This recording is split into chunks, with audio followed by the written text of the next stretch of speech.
De volta com uma conversa de peso com Flávio Fischer. Nós conversávamos antes que então trabalhavas no Banco do Brasil, até que um belo dia o então tabelião Poisel, Carlos Poisel, fez um convite. Na verdade teve um outro aspecto aí. Eu me formei em dezembro de 72.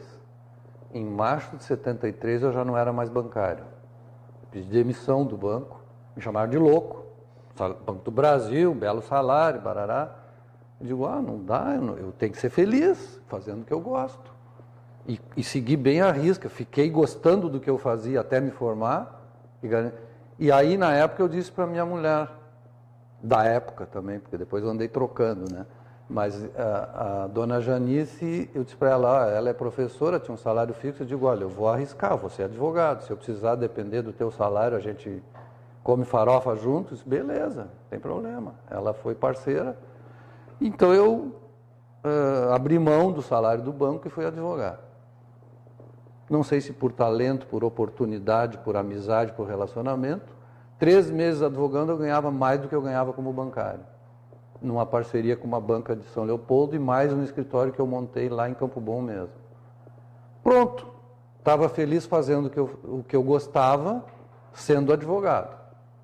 E aí sim, 3 anos de advocacia, o pós, aí que surgiu o convite do pós. Eu tive muito receio e demorei para aceitar. Por quê? A rotina de banco, ela tem uma parte parecida com a rotina de cartório. E eu fiquei com medo de não gostar de trabalhar. E o pai da dona Janice, um sujeito muito esperto, muito também autodidata, vendedor, caixeiro, viajante, aqueles caras que sabem tudo da vida, né? E ele disse, Flávio, vai lá e pede luvas e ordenado, que nem jogador de futebol. Tu tem que ter uma economia que em 1 ano de trabalho nesse cartório, tu tenha dinheiro para te sustentar mais 1 ano para reconquistar a tua clientela se tu quiser voltar a advogar. E eu fiz uma proposta meio cachorra lá para o Poisel, que ele não me ouça, mas ele vai, né? E ele disse, olha, assim como tu está me pedindo, eu não posso, mas eu posso te garantir que tu vai ficar feliz. Tu vai gostar do que tu vai ganhar aqui. E eu resolvi confiar. Eu ainda perguntei, o senhor está pagando melhor do que naquela época que eu saí? Né? Claro, mais brincando. Enfim, nos acertamos, tá?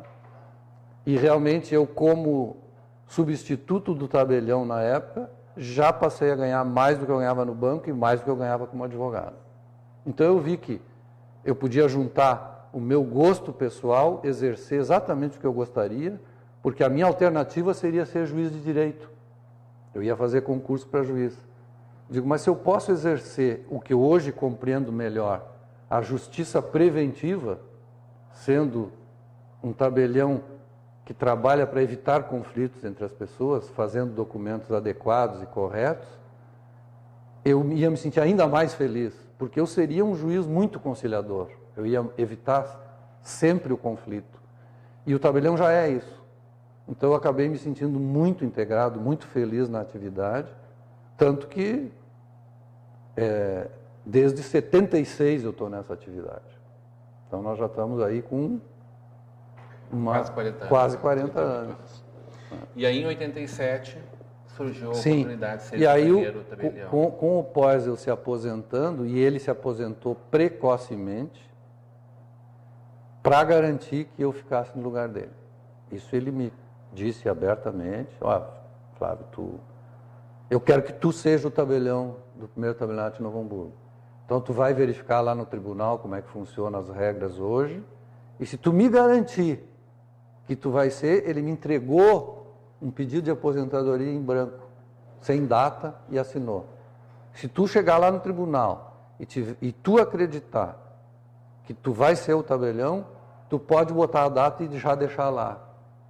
Eu disse, não tenho coragem de fazer isso, né? Fui lá, fiz toda a investigação e comuniquei para ele, assim, então o que está esperando? Bota a data no documento e entrega. E isso aconteceu em questão de 9 dias, ele estava aposentado e eu já era tabelião. Claro, para entrar como substituto, na época, eu tive que fazer uma avaliação no tribunal. E o tribunal me disse, não, a tua qualificação é suficiente, não precisa fazer prova nenhuma. era o desembargador Bonorino Butelli, nunca esqueço, que me nomeou substituto do tabelião, o ajudante do tabelião, não sei como que chamava na época. Isso lá em 76, logo que eu entrei. Eu já fui logo nomeado substituto do tabelião. E tive que chefiar as minhas ex-chefes. Enfrentei uma dificuldade natural de resistência, etc., mas acabamos superando tudo, com a ajuda do próprio Poise, que era o dono, vamos dizer assim, o titular na época. E daí para frente foi maravilhoso, né? Quer dizer, eu inclusive me sinto como tabelião muito integrado na comunidade e nos próprios interesses da comunidade, né? Porque tu, como tabelião, tu naturalmente, como eu estava te dizendo, eu estava antes de vir para cá atendendo uma associação de moradores. São pessoas, aliás, quaisquer pessoas, isso aí, algumas pessoas da minha classe não gostam que eu divulgue, mas eu divulgo. O atendimento em tabelionato, a consultoria do tabelião é de grátis, como eu digo, brincando. Eu não posso cobrar uma consulta e nem devo e nem quero. Agora, se o sujeito precisar praticar um ato decorrente dessa consulta ou não, aí sim vai ver lá a tabela de preços que o tribunal nos define. Mas esse tipo de trabalho que tu desenvolves, na verdade, ele é um tipo de inovação que tu sempre apregou e... Sim, eu sempre defendi, sim, eu sempre defendi isso, e não sou só eu, os meus funcionários sabem que devem dar consultoria grátis. Eu tenho vários bacharéis em Direito trabalhando comigo, alguns são meus substitutos, outros escreventes, enfim, são prepostos lá, e todos sabem que pode atender uma pessoa 10 vezes, vai atender 10 vezes, não vai cobrar um centavo. E essa inovação é só uma das que tu trouxe para o... Na verdade, eu entendo que isso é da missão do tabelião. Eu não acho que isso é algo muito especial meu, assim, mas eu professo isso com muita clareza e defendo que todo tabelião deve fazer isso. E a utilização de tecnologias, claro. Ah, bom, isso sim, isso. Vanguarda nesse quesito. Esses dias eu estava tentando me lembrar de onde que surgiu isso e me dei conta que quando surgiu, eu vi no mercado, não sei aonde, um primeiro computador que era parece uma TV grandona, marrom, de plástico, com tela verde, e eu comprei para botar na minha casa e brincar com aquilo, não sabia nem para que servia. Eu só me lembro que tinha um joguinho chamado Snake, que eu ficava correndo a cobrinha lá o dia inteiro, deve servir para mais alguma coisa esse troço, né? De curioso, comprei. Depois, quando eu já estava, então, já como funcionário do Poise ainda, eu disse para ele, nós temos que botar computador, isso aí não pode parar, parará. E fiz pesquisa por tudo, viajei, fui à feira, investiguei tudo. Disse, seu Carlos, esse ramo todo parece assim meio vigarista, não dá para confiar em ninguém. Eu não acredito em nenhuma das propostas que eu recebi para comprar um computador, não acredito. Não consigo confiar nas pessoas. Disse, não, isso é bom, isso é saudável, vamos segurar, vamos levar um tempo e tal. Até que, na época, um dos filhos dele trabalhava numa área, gostava muito de informática, o Maurício, e ele era designer industrial. Resolveram montar uma pequena empresa junto com o Alexandre Farina, de prestação de serviços de tecnologia, etc., né? Que o Farina tinha uma experiência boa na Procergs, em Porto Alegre. E aí eu e o Poise investimos nesse negocinho que funcionava lá dentro, na verdade, para montar o nosso projeto de informática. Nós criamos, não copiamos de ninguém, não compramos software de ninguém, desenvolvemos o nosso software em cima de um equipamento chamado ED281, era um Edisa, fabricado aqui no Rio Grande do Sul, que depois virou HP, a Edisa, pelo que eu me lembro, não tenho certeza. Bom, e a partir dessa experiência desse Edisa, a gente, e dessa pequena empresa que se criou, que se chamava Micromega, depois se transformou numa empresa muito forte, que inclusive ganhou prêmio nacional de software para empresas, etc. Essa empresa foi iniciada por nós lá dentro. Depois ela se autonomizou e foi ao mundo. E isso foi que deu o start nessa questão de tecnologia, estimulados pelo Poise. E mais, o Poise, quando eu entrei em 76, quando eu voltei ao tabelionato em 76, já como substituto, ele já tinha uma máquina repetidora de texto, tipo aquelas pianolas, que o teclado baixa automático. Ele gravava ali o loteamento dos papagaios, o morro dos papagaios, era um loteamento Nossa Senhora de Fátima. tinha uns 300 vendedores, porque tinha gente, morria, e vinha herdeiro, e não era uma pessoa jurídica. Então, cada escritura tu tinha que repetir 300 nomes, não eram 300, mas, enfim, um número grande, e ele descobriu um lugar, não sei aonde, uma máquina, eu lembrava até pouco, MT-800 da IBM, uma MT. Era também um caixão enorme assim, embaixo usava uma fita magnética que tu podia gravar o texto, o que hoje tu tem automático em qualquer computador. Era uma fita que rodava, então ela parava quando tinha que preencher alguma coisa. Então a funcionária na frente do público, essa mulher é um gênio, porque aquele teclado não parava, mas ela estava só fazendo firula. De vez em quando ela preenchia alguma coisa. Nome do comprador, ela parava e botava o nome do comprador. Preço do imóvel, lote número, tal. O resto a máquina preenchia. Entende? Então a tecnologia e a inovação já vem do pós, não é coisa inventada por mim. Eu me estimulei muito, ele diz que fui eu que, enfim, mas ele sempre foi muito inovador. Tanto que o computador e o sistema de informática para protesto foi, se não for o primeiro, foi o segundo ou terceiro. Né? N coisas que o Poisa já era muito inovador e eu me espelho nele como mestre, como amigo, como pai intelectual. E, bom, eu dei o meu espetáculo, né? Eu comecei a botar a minha eventuais talentos e inteligência a serviço desse mesmo caminho, de retidão ética que eu já trouxe dos pais no exercício de uma profissão que naturalmente exige isso. E aí veio culminando com a ETAP. Na verdade, assim como a Micromega surgiu lá dentro, teve uma outra empresa no meio do caminho que a gente não menciona, por falta de lembrança, que é a Microimagem, porque a gente tinha muito serviço de microfilmagem. Meus colegas sempre reclamavam que os prestadores de serviço eram muito ruins. E eu digo para o Pois, vamos montar um para nós mesmos, se der certo a gente vende serviço para os outros.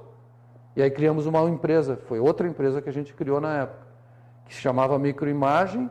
Depois o Pois não quis ser mais sócio, eu fiquei sozinho, e eu contratei um irmão meu para tocar essa empresa. E pouco tempo depois eu disse, João, é tu que está fazendo tudo, essa empresa tem que ser tua. Como é que tu pode me pagar? Em 50 prestações, pode ser 100, como tu quiser me pagar. E ele me comprou a empresa. E está feliz da vida, ganhando dinheiro, se sustentando até hoje, uma empresa de microfilmagem e digitalização que se transformou em Microficher. Ele mudou o nome, botou logotipia e tal, e está tocando. Então já são... A ETAB, então, é a terceira empresa que surgiu lá dentro. Mas é que voou mais longe, né? Está voando muito. Essa já tem mais de 10 anos, né? E expandiu seus horizontes. Né? Ela atende o Fischer e mais 80 no país, tabelionatos, né? Com esse mesmo modelo. Pelo que eu entendo, eles fazem o seguinte, eles... aplicam o sistema de acordo com a necessidade do freguês. Digamos assim, se eles não quiserem o pacote completo, como eu tenho no meu, o cliente da ETAB pode dizer o seguinte, não, eu vou só querer botar o chamador de fila, vou querer só o software de protesto, só o do reconhecimento de firma, só o de escritura, só gestão e finanças, enfim. Existe um pacote de serviços e todos eles são contratados, então, pelos tabeliães, né? E essa empresa também criou asa própria e atende outras áreas, né, empresariais, de segurança eletrônica e de transportes internacionais para óleo e gás. Né? Essa empresa hoje é uma das únicas do Brasil certificada como fornecedora da Petrobras. Né? E também foram parcerias que foram se formando por essa empresa, com gente especializada na área, e que está aí, está no mercado, está lutando. Esse estímulo participativo que tu teve do Poison, ele também serviu para que depois tu incentivasse os teus colaboradores a criar, a dar ideias, a planejar, projetar. Sim. E hoje vocês têm dezenas de projetos, alguns teus, alguns que nasceram no meio deles. Sim.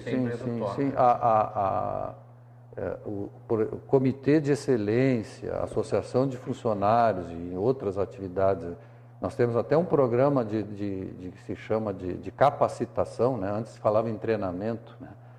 Programa de capacitação, hoje um deles se chama o Show do Tabelião, que é uma brincadeira que a gente fez em cima do Show do Milhão.